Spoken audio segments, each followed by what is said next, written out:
So this is the overview of my Linux-powered smart speaker, now that it is completed.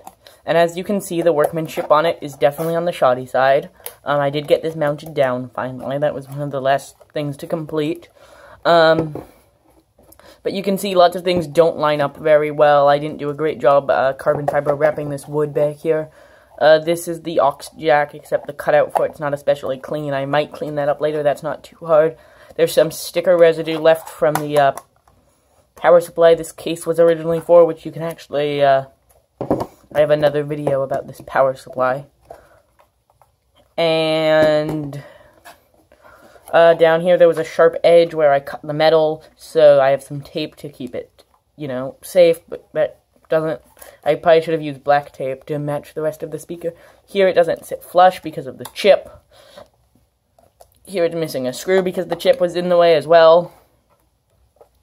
You know, it works though. This aux jack doesn't do anything because I didn't wire it up. But you can see it's on right now, at least the audio part of it, but the chip part's not on. And another thing I should have done but didn't end up doing was I wanted to put a panel of buttons over here.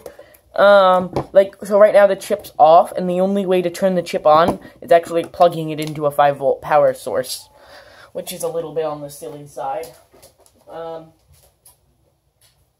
where'd I put it? I had a, micro USB cable ready. Here it is. So I'm gonna plug the chip in.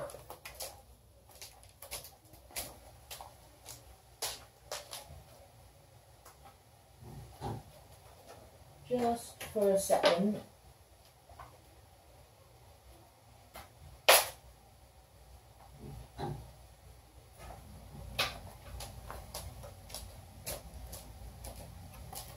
So there we go, now you can see this light's on, and again, this light looks a lot brighter on camera than it does in real life. It's pretty bright for a status LED, but I do have an 100 ohm resistor in there to keep it from being too bright.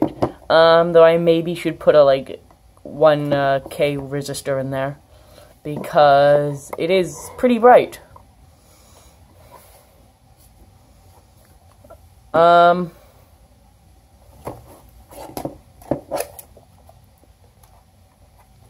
It works. I can SSH in and install other audio plugins. I have yet to install GStreamer, but I have no reason to believe that would not work. AirPlay works decently well. Bluetooth has been interesting. I'm having trouble connecting to it. It works well occasionally, but mostly I can't connect to it, which means I really should install GStreamer if I plan on using it for real, because I'm on an Android phone that has much better support for UPnP than it does for AirPlay. And that's kind of the overview of the finished project. You